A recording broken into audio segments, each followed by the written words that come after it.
ईशान्य हो, साक्षी स्वरूप होकर सब चीज को देखो। उसने कहा कि हाँ, क्योंकि सब लोग मेरे विरोध में पड़ गए हैं और सब लोग चाहते हैं कि मेरी नौकरी चली जाए। अब नौकरी भी एक चीज़ होती है मनुष्य के लिए, उसके क्षेम की एक स्थिति होती है। उसके बाद में कहने लगे कि शाम को 5 बजे उन्होंने आके बताया कि तुम्हें फिर से रीइंस्टेट कर दिया है, इतना ही नहीं तुमको कंफर्म कर दिया। तो खुद बड़े आश्चर्य में पड़ गए, कहले पता नहीं कैसे सब लोग ने एकदम फेवर में ही बात करनी शुरू कर दी और उन्होंने उसको कर दिया। और उसने पूछा कि कितने बजे हुआ, कहले 2:15 पे ये बात तय हुई। तो जो साहब वहाँ उनके साथी थे उन्होंने भी टाइम देखा कि क्या बात है, समझ में नहीं आता, एकदम सबका मन कैसे बदल गया, सब इसी तरह से कैसे बोल रहे हैं। इस तरह से भी होता है, अनेक अनुभव आ सकते हैं कि रियलाइजेशन के बाद जो अनुभव लोगों को आए हैं वो इतने अधिक हैं कि अगर उनके संकलित करने बैठे हैं तो न जाने कितनी किताबें इस पर हो जाए और कितने ही लेख इस पर लिखने पड़े। बहरहाल एक किताब हमारे ऊपर एक स्विट्ज़रलैंड के महाशय हैं जो कि खुद स्वयं फ्रेंच जानते हैं लेकिन उन्होंने अंग्रेज़ी में प्रयत्न किए हैं लिखने के, और एक किताब लिखी गई है। वो किताब हम लोग प्रकाशित करना चाहते हैं 27 तारीख को, और उसमें चाहते हैं आप लोग सब वहाँ उपस्थित हों और वो पुस्तक देखें। उसमें उसने बहुत से ऐसे ऐसे अनुभव लिखे भी हैं और उसमें हिस्टोरिकली उसने सारा ट्रेस किया है कि सहज योग आज कौन सी स्थिति में पहुंच गया और क्यों लोगों को मास रियलाइजेशन हो रहा है। बड़ी सुंदर किताब है और बड़ी मेहनत की है और मैंने भी उसे काफ़ी देखा हुआ है। हालांकि मेरे पास टाइम ही नहीं रहता कि मैं कुछ पढ़ूं ज़्यादा, पर उन्होंने काफ़ी मेहनत की और बहुत विद्वान है, वो बहुत विद्वान है। और सोक्रेटिस से लेकर के और सारे उपनिषद आदि जो कुछ भी चीज़ें हैं सबको लेकर के उन्होंने वो किताब लिखी है और अत्यंत सुंदर है। और उसमें गांधी जी के बारे में भी, उनका भी क्या स्थान था सहयोग के आने में वगैरह, बहुत अच्छे से किताब लिखी हुई है। और इस किताब के जो कुछ भी छपाई का जो कुछ पड़ा है उतना ही हमने कहा है दाम रखना चाहिए और उससे ज़्यादा चार्ज नहीं करना चाहिए। हालांकि लोग हमेशा हमें पढ़ाते रहते हैं कि माँ ऐसा करोगे तो कोई किताब ही नहीं खरीदेगा, सोचेंगे इतनी सस्ती किताब कैसी, इतनी सुंदर, इतनी बड़ी, और ये वो। लेकिन हम सबके पढ़ाई में आते ही नहीं क्योंकि हम ज़रूरत से ज़्यादा इस मामले में स्वतंत्र हैं। तो इस तरह के अनुभव अनेक होते हैं। लेकिन आप अगर सत्य के पुजारी हैं और सत्य को खोज रहे हैं तो आपको पता होना चाहिए कि इससे उपलब्धि जो होती है वो परम सत्य की होती है। परम सत्य का मतलब होता है एब्सोल्यूट, उसमें रिलेटिविटी नहीं रह जाती क्योंकि आप वो हो जाते हैं। जैसे आपके लिए अभी सत्य यही है कि ये कनात लगी हुई है, यहाँ लोग बैठे हुए हैं, और जो कुछ साइंस वाइंस है ये सारा आपके लिए सत्य है। लेकिन जो परम सत्य है वो ये है कि परमात्मा की शक्ति सारे संसार में सत्ता है उसकी, वो संचारित है, अणु रेणु में भी वो कार्यान्वित है और वो इतनी डायनामिक है और इतनी बारीक है और उसका इतना कुछ काम कमाल का है। वो सोचती है, समझती है और प्यार करती है। इतना ही नहीं, सारे ही संसार के जो कार्य हैं वो करती है। तो इस तरह की जो सत्ता है उसको प्राप्त होना यही सत्य है। और उसको प्राप्त आप तभी होते हैं जब आप उससे कनेक्टेड हो जाते हैं। एक ये छोटा सा काम है कि आपको उस सत्ता से कनेक्ट किया जाए। हम तो जब से पैदा हुए तब से ही ये जानते थे, सब चीज़, सब कुछ हमें मालूम था।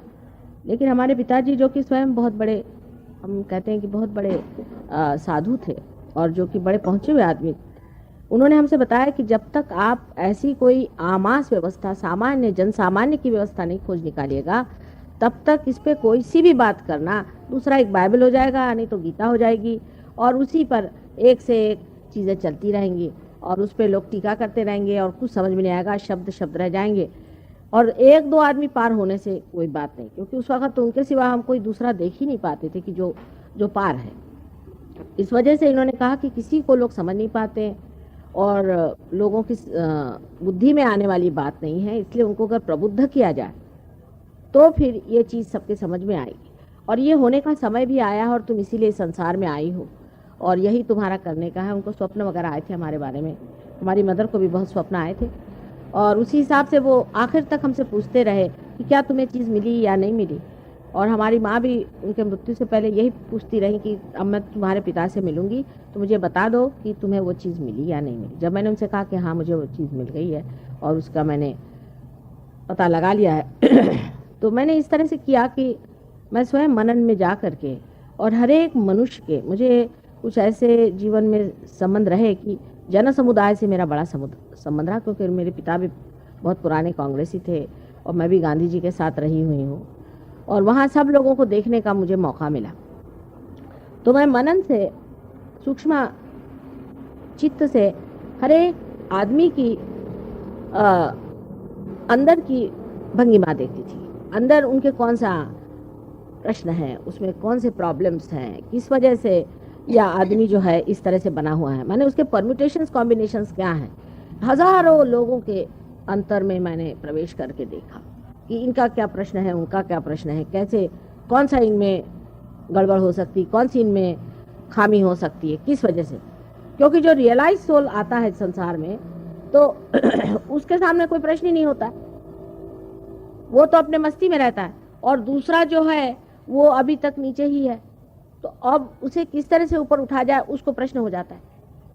और वो अगर उसकी प्रकृति से मिलता जुलता हो तो वो प्रश्न आसान हो जाए, लेकिन इतनी परम्यूटेशंस एंड कॉम्बिनेशंस है मनुष्य की कि वो फिर ऐसा एक आध ही आदमी उसे मिलता था कि जो उसकी प्रकृति से निकटतम है, जो थोड़ी सी चीज करने से ही मेहनत से ठीक हो जाए।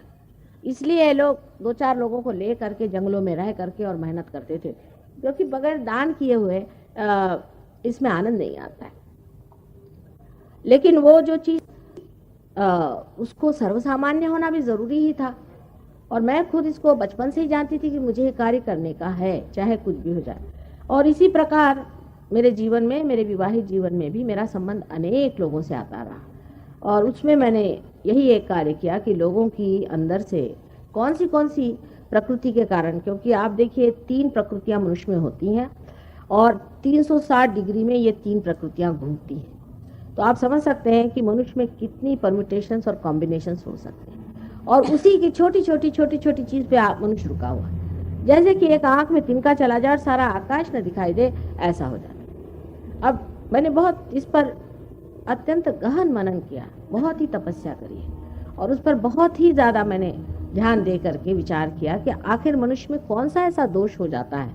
फिर मैंने देखा कि हर एक के दोष अलग अलग है, उनको कैटेगराइज कर लेना पड़ता है। अब जैसे आपके गुरु का दोष है, ये एक दोष, इसको भी कैटेगराइज करना चाहिए। गुरु भी ढंग ढंग के होते हैं, मतलब जो अगुरु, मैं इनको गुरु नहीं मानती, ये अगुरु हैं। गुरु तो बहुत ही कम होते हैं बहुत ही कम। और पहले जमाने में जो गुरु होते थे या भी ऐसे मुझे गुरु मालूम है जो असल में है, वो लोग तो बिल्कुल नहीं चाहते कि कुछ करें, क्योंकि वो जैसे ही कुछ काम करने लगते हैं तो शिष्य लोग उन पे चढ़ बैठते हैं, या नहीं चढ़ेंगे तो उनको सताते हैं। अगर वो पृथ्वी पर उतर आए, मतलब जन्म लें या कुछ करें, तो बचपन से उनको तकलीफें होती रहती हैं। क्योंकि इसमें जब आप पार हो जाएंगे तो आपको पता होगा कि आपको खुद भी महसूस होगा दूसरों की तकलीफें, कैसे कैसे कहीं कुछ चटाक से एकदम पैर में चट से लग जाएगा, कहीं कुछ हो जाएगा थोड़ा थोड़ा। लेकिन मैंने उसके लिए ये भी सोचा कि एक ऐसी व्यवस्था ढूंढनी चाहिए, हमारे रुमाल लेते आइए, ऐसी व्यवस्था ढूंढनी चाहिए कि जिस व्यवस्था में मनुष्य सर्वसामान्य हो, साधारण जीवन व्यतीत करता हो और गृहस्थ जीवन में रहता हो, कोई जंगल में जाने की उसको जरूरत नहीं हो और वहीं बैठे बैठे वो पार भी हो जाए और वो रक्षित भी रहे, उससे उसको तकलीफ ना हो, उसको परेशानी ना हो। और इसलिए इस पर बहुत ही गहन अन्वेषण करना पड़ा। आप जानते हैं कि इसकी कोई लेबोरेटरी तो होती नहीं जहाँ पर काम किया जाए, ये तो अपने ही अंदर ये सब अपने ही संकल्प से अपनी ही कुंडलिनी को चढ़ा करके काम किया जाता है। इस प्रकार काम करके मैंने एक दिन असल में गृहस्थ जीवन में कहीं अकेला जाना या कहीं जंगल में जाके रहना भी संभव नहीं होता था, इसलिए एक दिन ऐसे किसी बहाने से मैं एक बार समुद्र के किनारे पे चली गई और वहाँ 2-3 दिन रात में रहने के बाद मैं समझ गई कि अब सहस्त्रार जो आखिरी का ये चक्र जो खुला नहीं है उसे खोलना है। ये अभी तक खुला नहीं है, अभी खुला है। तो उस वक्त जब खोला गया, जब खोल पाए हम, तब जो है ये साध्य हुआ कि सामूहिक तरह से लोगों को हम जागरूक करते हैं। और आपको आश्चर्य होगा कि जो आज चीज़ आपको इतनी सहज मिल रही है, शुरू में हमने सिर्फ 25 शिष्य, पहले तो एक शिष्य से शुरू किया, वो बहुत बूढ़ी औरत थी, लेकिन तो भी हमने उन पर मेहनत की, वो पार नहीं हो सके। उसके बाद करते करते 25 सिर्फ हमारे पास शिष्य थे, और उन शिष्यों पे 2 साल तक लगातार मेहनत करने के बाद 2 साल तक कुल 12 लोग पार हुए हैं। बड़ी मुश्किल से 2 साल तक मेहनत की, तब 12 लोग पार हुए, क्योंकि एकदम नई चीज़ है ये। इसका मतलब है कि सर्वसाधारण आदमी जो कि अनेक गलतियां कर चुका है और जिसमें बहुत से अजीब अजीब तरह के दोष आ जाते हैं, ये सब ठीक करना, उनको ठीक से लगाना, उनको ठीक से पहुंचाना एक बड़ा उस वक्त कठिन ज्ञात होता था।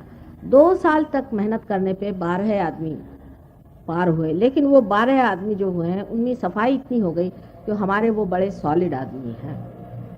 उनमें से एक हमारी राउल बाई जो हैं, जो आप यहाँ बैठी हुई ये है, इन्होंने बहुत ऊंची दशा प्राप्त की है उसमें से, और उस वो 12 आदमी के 12 आदमी बहुत ऊंची दशा में पहुँचे हुए हैं। तो उसके बाद फिर ज़रूर कि हमने देखा हर साल ये संख्या बढ़ती गई। इतना ही नहीं, जब ज़्यादा लोग पार हो गए तो मानो जैसे कि उनमें से शक्ति वहन होने लगी, जैसे वो लोग शक्ति वाहिनी हो गए, और उसके अंदर से शक्ति बढ़ने की वजह से बहुत लोग आसानी से पार होने लगे। आपने कल देखा कि काफ़ी लोग पार हो गए थे, लेकिन तो भी जैसे मैंने कहा कि बड़ी सूक्ष्म चीज़ है, और पार होने के बाद भी फिर से खटाक से टूट जाती चीज़, उसको फिर पनप पाना पड़ता है, क्योंकि बीज जो है वो अंकुरित होने के बाद आप जानते हैं कि उसको बड़ा संभालना पड़ता है, संगोपन उसका होता है, उसे बड़े प्रेम और दुलार से करना पड़ता है। अब इसके लिए मातृत्व के सिवाय और कोई तरीका नहीं। मतलब ये कि आज ही एक साहब मुझे आके कहने लगे कि आपका क्या ऑर्गेनाइजेशन है, इसमें कोई नियम ही नहीं। मैंने कहा बेटे कौन सा नियम बनाओ, बताओ तुम। एक नियम ऐसा बनाओ, बोलने लगे कि जो लोग यहाँ आकर दूसरी जगह जाते उनको यहाँ ना मना। मैंने कहा ऐसे तो मैं नहीं बना सकती, जब वो मेरे बेटे हैं, वो किसी भी हालत में रहे उनको आना ही पड़ेगा। और अनेक तरह के उन्होंने नियम बताया। मैंने कहा मेरे यहाँ कोई नियम नहीं बन सकता, तुम इस चीज़ को छोड़ दो। नियम की क्या ज़रूरत है? हाँ, तुमको ट्रस्ट व्रस्ट बनाना है वो बना लो, पैसे ऐसे की दृष्टि से। भाई इन लोग कुछ कह रहे हैं कि हम एक जगह बनाएंगे, वहाँ पर हम ये करेंगे, ठीक है, उसके लिए तुमको जो कुछ करना करो, मुझसे कोई मतलब नहीं। लेकिन अगर तुम चाहो कि इसके नियम बनाओ कि जो बच्चे मेरे आते हैं कभी गलती भी करेंगे, कभी ठीक भी चलेंगे, क्योंकि गृहस्थ में रहने वाले हैं, सर्वसाधारण लोग हैं, और उनकी प्रगति होगी नहीं होगी, तो अब आप ये कहें कि साहब इसलिए उनको मना कर दें या इसलिए उनको मना कर निकाल दें, ये मेरे बस का नहीं। तो आप मेहरबानी से कोई भी नियम मत बनाइए, बड़ा मुश्किल हो जाएगा मेरे लिए। तो ये चीज़ ही और है, ये ऐसी चीज़ है कि इसको आप लोग अगर संसारिक दृष्टि से देखें तो बहुत ही विचित्र लगेगी, लेकिन परमात्मा की दृष्टि से आप समझ सकते हैं। इसमें कोई भी नियम हम नहीं लगा सकते, कोई रिस्ट्रिक्शन नहीं, हमारी एक भी मेंबरशिप नहीं है, कुछ नहीं। जिसको चाहे वो आए, जिसको नहीं आना नहीं आए। अब जैसे आपने बताया कि मैं गया हुआ, पर इन कोई मेंबरशिप इनसे नहीं है, जब चाहे आए, जब इसका उपयोग करे, जितना आगे बढ़ना चाहे, बिल्कुल मुक्त होता है। और जब तक आप पूरी तरह से मुक्त नहीं होंगे तब तक कोई फायदा ही नहीं होने वाला है। तो इस तरह की ये चीज़ है, अति सूक्ष्म चीज़ है, और उसको पाने के लिए आपको भी सोचना चाहिए कि थोड़ी सूक्ष्मता अपने अंदर आ जाए। और अगर कोई उसमें अगर कभी हम कह भी दें, जैसे आपसे कह दिया कि भाई उनके पास क्यों गए थे, जूते मारना है, जूते मारने पड़ते, क्या करें, मोहम्मद साहब ने ही बताया। मैंने बड़े धीरे धीरे बातें कहना शुरू किया, आपको पता नहीं, पहले तो मैंने कठिन लोगों को लिया ही नहीं। 3 साल तक आपको आश्चर्य होगा, मैंने कभी सैटेनिक फोर्स की बात नहीं करी। मैं लंदन अमेरिका चली गई, अमेरिका से आने के बाद हमारे ग्रुप में एक लेडी ने शुरू कर दिया वहाँ पर घोड़े के नंबर बताना और लोगों को हाथ में डंडा लेके मारना और ये वो। तब फिर मैंने कहा कि अब तो बताना ही पड़ेगा, तब मैंने शुरू किया था, क्योंकि मैं सोच रही थी कि किसी तरह से लोग बच कर के निकल जाएं तो अच्छा रहेगा अगर ये चीज़ें नहीं बताई जाएं तो। पर ऐसा कहाँ होता है, ये चीज़ें तो आती ही हैं। अगर 10 आदमी यहाँ आएंगे, उसमें से ज़रूर 1 न 2 ऐसे होंगे कि जिनमें नेगेटिविटी होगी, और जो कहीं ना कहीं हो आए होंगे, वो फिर बताना ही पड़ता है। तो उसमें कोई बुरा मानने की बात नहीं है, क्योंकि आपको सोचना चाहिए कि आपको अपना कल्याण कर लेना चाहिए, अपना मंगल सोचना चाहिए, और उसमें बुरा मानने की कोई बात नहीं। आपके गुरु ने आपको कोई दी नहीं बात, अगर दी होती तो आप यहाँ आते क्यों? तो अगर हम कहते हैं कि भाई इस तरह से निकलता है, ये मोहम्मद साहब ने कह दिया नसीब नहीं, तो मुझे ही लोग नाराज हो जाते। उन्होंने बताया उनके बहुत से तरीके, सारा उनका जो नमाज है सारी कुंडलिनी का अवेकनिंग है। लेकिन कितने मुसलमान इस बात को मानेंगे? कबीर का सारा पढ़िए तो सहजयोग पूरा है, उससे ऐसी बातें सारी लिखी हैं जो कि बिल्कुल आपको मैं अगर सुनाऊं तो आप आश्चर्य होंगे कि 5-25 पकड़ बुलाऊं, जैसे आपको पकड़ बुलाया हमने, एक ही डोर बंधाऊं। और उनकी भाषा में इस कदर अथॉरिटी है। अथॉरिटी हो ही जाएगी जब आप उस चीज़ को जानते हैं, तो अथॉरिटेटिवली आप बोलते हैं। कोई उसमें आप घिघियाते नहीं है सूरदास जी जैसे कि प्रभु तुम हमें कभी मिलोगे, क्योंकि वियोग है नहीं। जब आदमी मिलन में बैठता है तो मिलन की बात करता है। इसी प्रकार आप गुरुओं को भी समझ सकते हैं, इसी प्रकार आप कवियों को भी समझ सकते हैं कि जो आदमी मिलन की बात करता है वो डंके की चोट पर करता है। और दूसरी बात उसमें यह होती है कि वो रोता नहीं कि मुझे प्रभु कब मिलाओगे और तुम कब मेरे सामने आओगे। बड़े बड़े कवि हो गए विरह के भी, लेकिन उससे ये जान लेना चाहिए कि वो विरह में ही है और आप विरह में, इसलिए आपको मजा आता है उनका विरह सुनना। लेकिन जो मिलन में आ जाता है उसको लगता है ये क्या मिलन के लिए बना चला है, उसको नहीं पसंद आती है चीज़। और जो लोग मिलन में नहीं है उनको भी नहीं अच्छे लगते जो लोग मिलन के गीत गाते। तो आपको भी मिलन में आना चाहिए और इसका आनंद उठाना चाहिए। एक ये सादी सुदी चीज़ है और कोई ऐसी कठिन बात आपके लिए नहीं है, क्योंकि आपके अंदर सब बनाई हुई है चीज़, ये सब बना हुआ है। सिर्फ इसकी जागृति होनी है और इसको सहस्रार से निकाल के यहाँ स्थित कर देना, फिर धीरे धीरे सब चीज़ बन जाती। पर बहुत से लोगों के इन गुरुओं में से एक से एक गुरु लोग हो गए। महाराष्ट्र में भी एक बड़े ही अजीब गुरु थे, उनके शिष्यों की कुंडलिनी चढ़ती थी और फिर धड़ाक से नीचे गिर जाती, चढ़ती थी फिर गिर जाती। बांध बांध के हम लोग के हाथ टूट गए, पर वो बनती नहीं थी, गिर जाती थी। और बिल्कुल अब तो सिर्फ कुंडलिनी के वहन से ही हम पता लगा लेते हैं कि ये कौन से गुरु हैं। पर ये इतने हैं जिसको पायली के 50 कहते हैं कि रोज़ नया एक चला आता है, रोज़ एक ये फलाने महाराज आए, कोई फलाने आए। मतलब पहले जो मेन थे उनके तो अभी भी हम पहचान लेते हैं कि ये फलाने के शिष्य हैं या कुछ है। लेकिन इसके चक्कर इतनी ज़बरदस्त होती है। एक अभी परसों पेशेंट आई थी हमारे पास में, उनको भी स्क्लेरोसिस की बीमारी थी, वो ठीक होना चाहती थी, काफ़ी उनको फ़ायदा हो गया, लेकिन उसके बाद वो फिर नहीं आ रही। तो पता हुआ कि वो यही जो अंगूठी देने वाले बाबा हैं उनके शिष्य हैं। तो कहते कि वो रात में सपने में आते हैं, मुझसे कहते खबरदार तुम माता जी के पास गए।